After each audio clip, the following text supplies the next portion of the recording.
Bonjour, j'espère que vous allez bien. Alors aujourd'hui nous faisons un petit point boursier à l'occasion de la rentrée. Alors je ne sais pas si vous avez remarqué, mais avec les dernières publications, notamment la dernière de la Banque de France, l'impression que nous avons chez Zibou, c'est que les choses vont un peu moins mal que ce que les gens craignaient.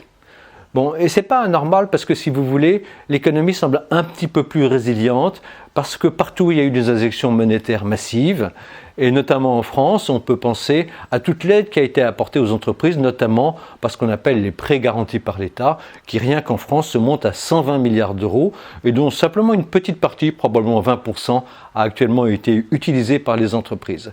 Donc tout ça apporte une bonne résilience à l'économie, même si un certain nombre de secteurs comme l'aéronautique, le tourisme, l'hôtellerie, qui vont souffrir durablement, le reste de l'économie a l'air d'assez bien tenir. Bon.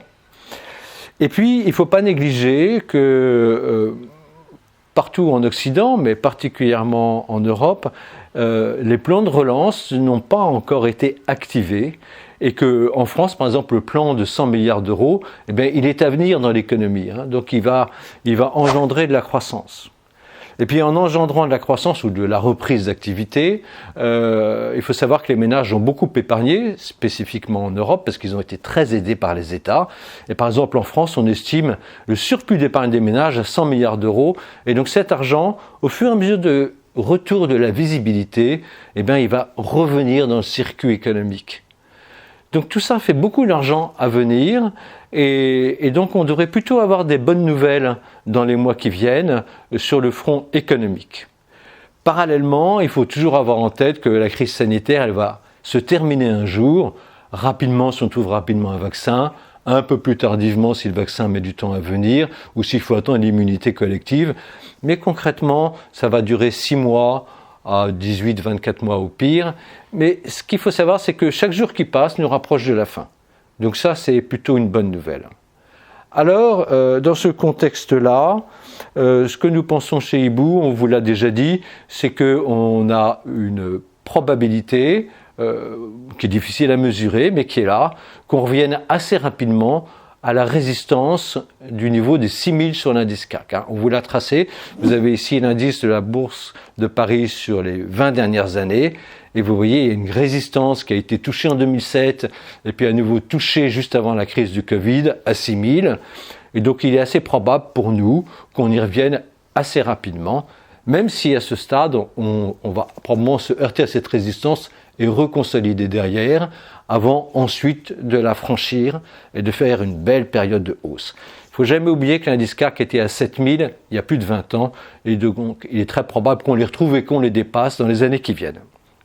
Bon, et donc si on regarde ça d'un peu plus près, vous voyez, on vous a mis en orange 2 zones d'accumulation. On a fait une première jambe de hausse, une zone d'accumulation, deuxième jambe de hausse, deuxième zone d'accumulation.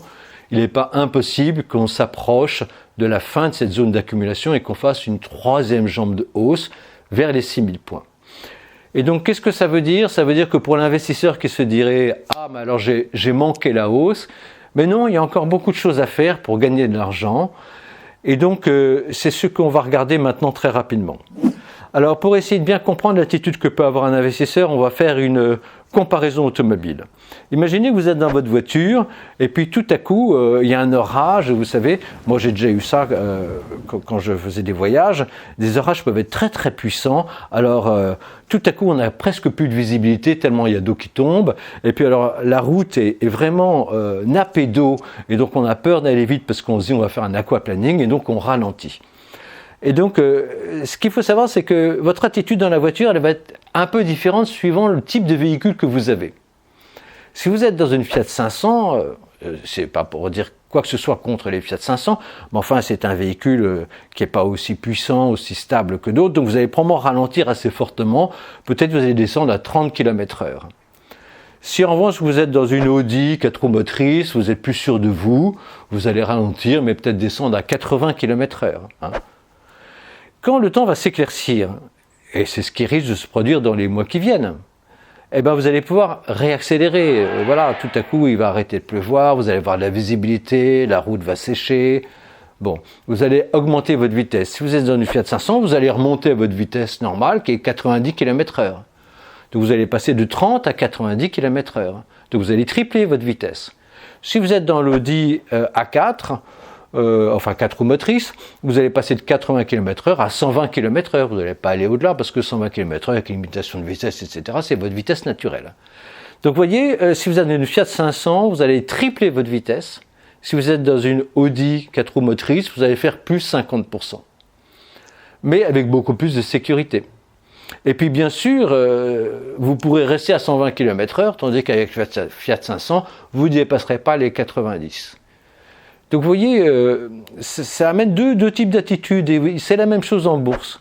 En bourse, vous pouvez acheter soit des actions qui ne sont pas très tout-terrain, pas très solides, pas des valeurs de croissance, mais vous pouvez avoir une forte accélération en reprise boursière, puis ensuite vous allez aller moins vite, ou vous pouvez décider d'avoir des véhicules de très très très bonne qualité, vous aurez moins d'accélération dans la phase qui vient, mais vous pourrez rester dessus sur la longue route avec une très bonne vitesse de croisière.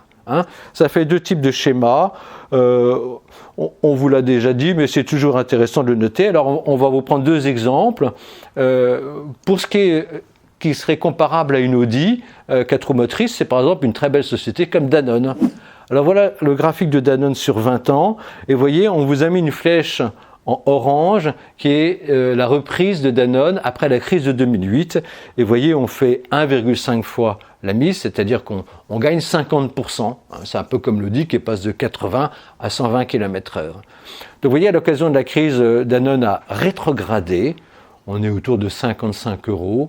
Bon si la reprise boursière vient, le plus probable c'est qu'on va remonter vers 70-75 €, donc il y a un bon 50% à gagner sur Danone. Mais en revanche, avec un degré très élevé de sécurité, vous êtes très sûr, c'est un investissement de bon père de famille, et ensuite vous pourrez garder votre titre et vous ferez 7 à 10% par an. Voilà, ça c'est un type de placement. Et puis un autre type de placement, c'est Société Générale, enfin il y a d'autres titres comme ça, mais Société Générale, vous voyez, on vous a mis là aussi le graphique de la crise de 2012, là cette fois, et vous voyez, le titre il a triplé en sortie de crise. Bon, c'est la même chose, aujourd'hui, Société Générale, ça vaut à peu près 15 €. Bon, sortie de crise, on va aller entre 30 et 45 €, enfin c'est le plus probable, et donc on va entre doubler et tripler. Mais évidemment, ensuite, Société Générale, c'est une société beaucoup moins rentable, qui n'est pas vente arrière, et donc vous n'allez pas gagner beaucoup d'argent après, vous aurez peut-être une vitesse de croisière autour de 5-6%. Et puis, vous avez moins de certitude que cette reprise se réalise, et si les choses n'allaient pas comme Hibou le pense, mais allaient mal, eh bien vous seriez plus en danger dans une Société Générale que dans un Danone qui est beaucoup plus résilient. Voilà, donc vous avez deux types d'attitudes. Alors évidemment, l'investisseur très rusé, il peut se dire, dans un premier temps, je joue des actions type Société Générale, Fiat 500, je vais doubler, tripler, et ensuite je vais revendre, et je vais aller sur des véhicules type Audi, genre Danone, Sodexo, etc. Et là, je vais avoir une vitesse de croisière à long terme de 7 à 10%. Ça aussi, c'est jouable. Voilà, vous pouvez faire les deux choses. En tous les cas, avec Hibou, vous pourrez trouver des titres qui sont type Fiat 500, avec des potentiels de forte reprise, ou des titres qui sont type Audi, avec des potentiels de reprise moindres, mais une bonne croissance à long terme. Et puis en fonction de votre tempérament, vous choisirez l'un ou l'autre, ou vous amuserez à faire des arbitrages. Voilà. En tous les cas, si vous voulez faire quelque chose, c'est un bon moment, peut-être une fin de phase d'accumulation avant une troisième jambe de hausse. Voilà, à vous de jouer. À très bientôt avec l'équipe Hibou.